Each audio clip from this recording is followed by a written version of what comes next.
내일입니다. 내일입니다. 내일입니다. 드디어 내일입니다. 저는 우리 국민의 열망대로 네. 윤석열 파면이 8대 0으로 나올 것이다. 8대 하는 0 것을 확신합니다. 확신한다. 8대 0. 그래요. 우리 모든 국민들이 바라고 있는 파면, 특히 이제 만장일치 파면. 이거 의원님께서 예상하고 계시네요. 제가 그 얘기를 썼다고 해서 네. 오늘 조선, 중앙 네. 등에서 얘기를 지적을 했던데요. 사실 지금 국민이나 언론이나 윤석열 5가지 문제점을 제시하고 있잖아요. 그럼요. 그런데 그 한 가지만 저촉을 해도 파면이 됩니다. 그런데 이 5가지 다 윤석열은 해당이 돼요. 그렇죠. 박근혜도 한 가지 해당이 돼가지고 파면된 거예요. 네. 그리고 어떻게 그 명명백백한 내란 수계를 기각하겠느냐, 각하하겠느냐. 네. 이런 판결문이나 결정문이죠. 결정문이나 혹은 의견서를 내는 그런 헌법재판관이 있다고 하면은 그분은 역사를 배신하는 거고 제2의 이완용이 된다. 자자손손이 어떻게 한국에서 살겠느냐라고 했더니 좋은 의미건 나쁜 의미건 아무튼 많이 오늘 네. 언론의 회자가 됐던데 저는 그 마음에 변함이 없습니다. 어떻게 기각각하의 의견서 판결문에 반영을 하겠어요. 네. 그래서 저는 8대 0이 된다. 음. 그렇게 확신합니다. 8대 0이 된다. 참 역사에 죄를 짓는 그런 결정을 그렇죠. 재판관이 하지 않을 반역사적이죠. 것이다. 그럼요. 우리나라 헌법, 대한민국 헌법재판관이지 당나라 헌법재판관 아닙니다. 네. 그리고 지금 오늘 아침에 다 보도가 됐습니다마는 어제 4.23 소위 재보궐선거가 전국 23곳에서 있었습니다. 네. 이 결과를 보면은 진보 전형 민주당의 대승리예요. 특히 지금까지 보수 세력이 원상이었던 부산에서 네. 진보 교육감이 당선된 것은 큰 변혁이라고 생각합니다. 그렇습니다. 그리고 구로구청장 등 네. 심지어 거제 아. 시장 등 다 민주당이 진보 세력이 당선됐어요. 거제에서. 예. 저도 책임을 통감합니다마는 우리 전라남도 담양 군수 네. 그리고 고흥 군의원의 조국혁신당 무소속. 다른 당이 예. 무소속이 당선됐어요. 그러나 같은 진보 세력이에요. 이것은 보면은 과거에 김대중 대통령께서 지금은 민도가 올라서 과거에는 지역구 관리만 잘해도 당선되고 중앙 정치만 잘해도 당선됐는데 이제는 네. 함께 잘해라. 지역구도 중앙 정치도 잘해라. 그러면서 저한테 금기원래 금요일 날 지역구에 갔다가 네. 월요일로 오라. 1년 52주인데 50번 이상 해라. 저는 실시하고 있습니다.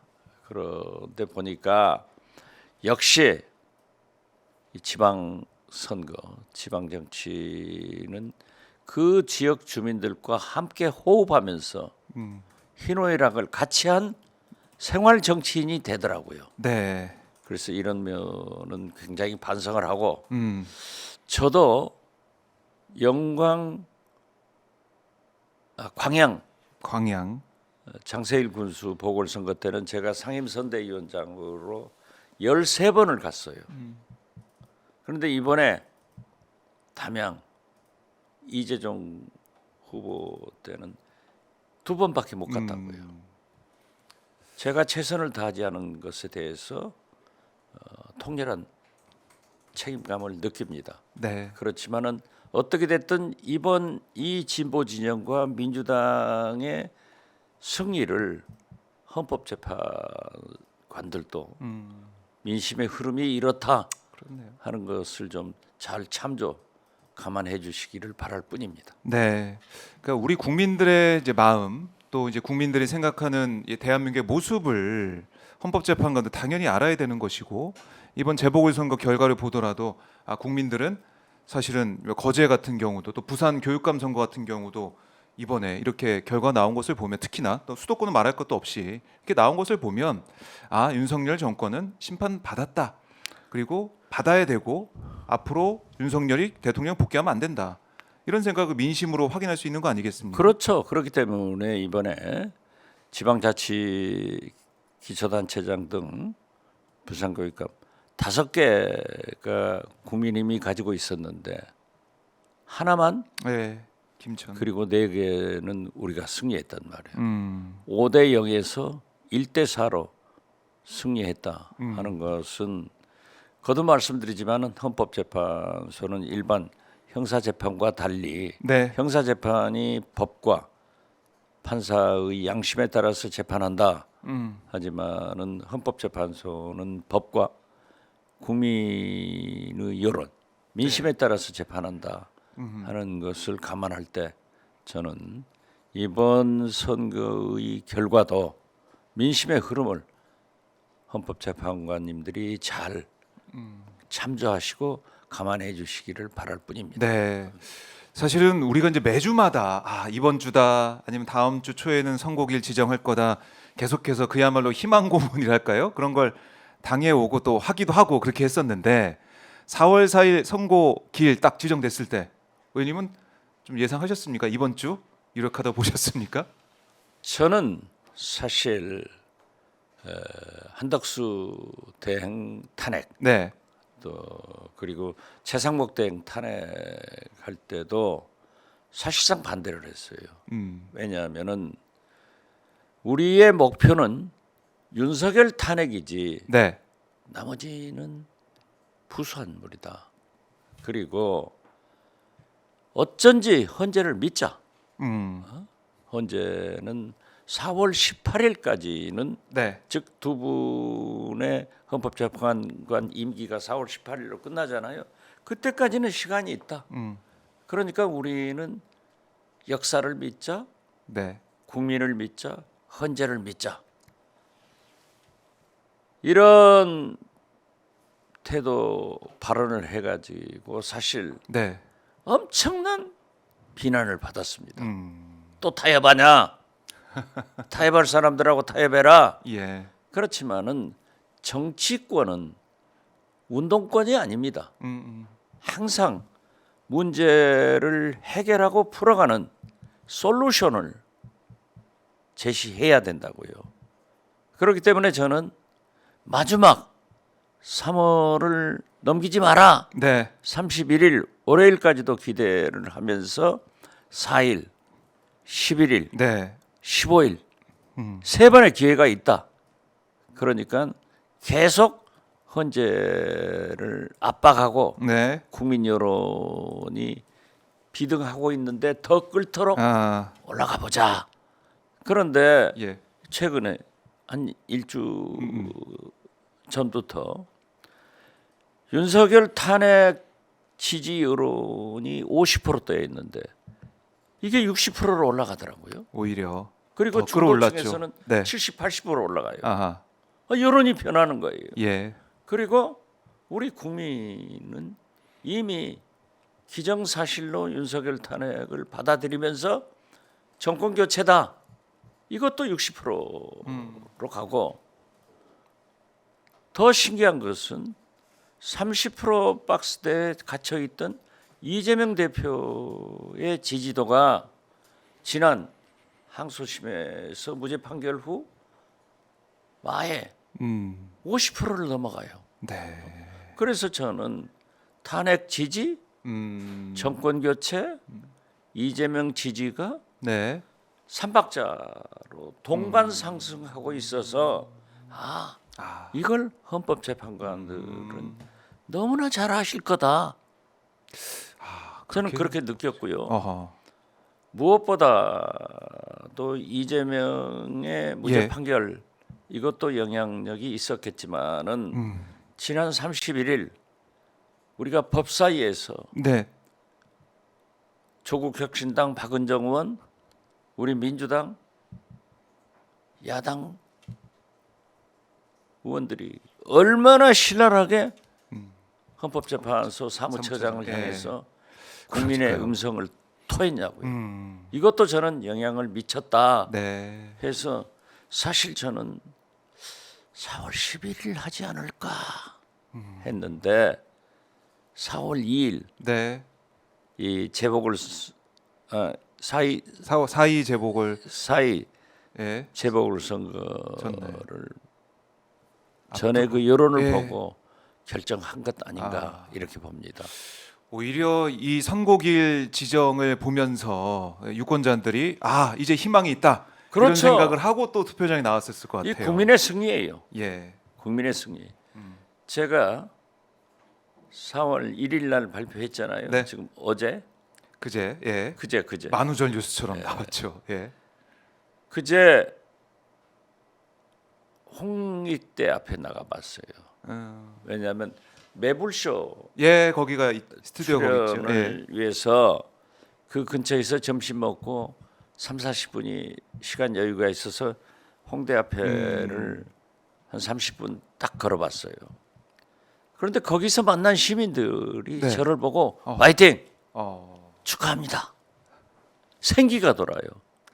그래서 나는 이재명 항소심 무죄 판결한 날도 똑같이 그런 현상을 보아서 역시 우리 국민은 김대중 대통령께서 말씀하신 대로 네. 흥이 나면은 신바람이 나면은 그렇네요. 무엇든지 할 수 있다. 그런 것을 느꼈는데 네. 지금 이미 우리 국민들은 신바람 나 있어요. 그래서 내일 네. 8대 0 이게 나온다고 하면은 저는 우리 국민 모두가 지금 현재는 윤석열의 계엄 시대 과거에 살고 있는데 내일부로 네. 확 미래로 가는 예. 그런 대한민국이 될 것이다. 저는 그렇게 보고요. 네. 지금 보면은 어제 오늘 아침 모든 레거시 언론 예. 신문들은 이미 탄핵은 결정된 거고 다 조기 대선 전국으로 네. 대선을 어떻게 할 것인가 아. 이런 것으로 가버리더라고요. 네. 심지어 중앙일보 같은 경우에는 일면에 이제 개헌이다. 음. 개헌도 해야죠. 그렇지만은 이번 대통령 선거 때의 개헌은 어렵기 때문에 네. 후보들이 공천했으면 죄송합니다. 공약해서 가고 반드시 차기 대통령 당선되는 분이 개헌을 해서 새로운 7공화국의 문을 활짝 열어주기를 바라는데 다 미래로 갔어요. 아무튼 이미 다 미래로 가 있다. 계엄은 네. 과거는 내일 위대한 대한민국 헌법재판관들에 의해서 네. 헌법재판소에 의해서 닫아지고 미래로 간다. 미래로 간다. 이 미래의 문을 헌법재판관들이 열어주십사 거듭 부탁드립니다. 네. 4월 4일 11시 이제 지금 시간이 9시 이제 넘어섰으니까 한 26시간 남았나요? 예. 그렇죠. 그 정도 남아 있는데 26시간 뒤에는 우리 대한민국이 이제 미래로 가는 대한민국이 될 것이다. 저도 솔직히 이렇게 떨리긴 합니다. 기쁘게 얘기하지만 네. 소화가 안 돼요. 잠을 못 자요. 혹시라도 이게 지금까지 윤석열이 예. 있으면서 우리가 생각했지 않았던 일들이 그럼요. 자꾸 벌어졌단 말이에요. 윤석열 풀려나고 그렇지만은 예. 헌법재판관들은 검찰이 아니에요. 양심을 가진 예. 사법부 재판관 출신들이에요. 그렇기 때문에 네. 절대 어떤 경우에도 제2의 이완용은 네. 나오지 않는다. 음. 이렇게 보고 기대를 합니다. 네. 기대를 한다. 자, 지금 저희가 이제 헌재 앞의 모습을 여러분과 함께 실시간으로 보고 계신데요. 자, 이렇게 경찰이 정말 싹 다 지금 비워놨습니다. 헌재 앞에 도로가 이제 통제가 되고 있고 경찰이 지금 오늘 오전에 계속해서 얘기가 나오는 것은 대응을 잘 할 거다. 그리고 서울의 의료비상도 이제 발령이 돼서요. 경찰력 50%가 동원이 돼 있습니다. 이렇게 철저한 대비를 하겠다라는 거. 우리나라 경찰이 네, 중요해 보입니다. 얼마나 훌륭한 경찰이에요. 과거에 정치에 개입했던 그 불명예를 씻고 네. 경찰의 정치적 중립을 통해서 그러나 윤석열 정부에서 네. 과거 일제 시대에 있었던 경무국 같은 것을 행안부에 만들어 가지고 장악하려고 했지만은 경찰은 살아 있습니다. 그래서 치안은 네. 경찰에 맡기고 우리 시민들도 탄핵을 찬성하든 반대하든 경찰 치안 유지에 협력해야 된다. 네. 이렇게 말씀드립니다. 알겠습니다. 자, 좀 지난번에 박근혜 전 대통령 당시에는 탄핵 심판 있은 다음에 네 분이 돌아가셨기 때문에 그런 걸 막기 위해서라도 경찰이 최대한 대응을 하고 있다. 이렇게 볼 수가 있겠습니다.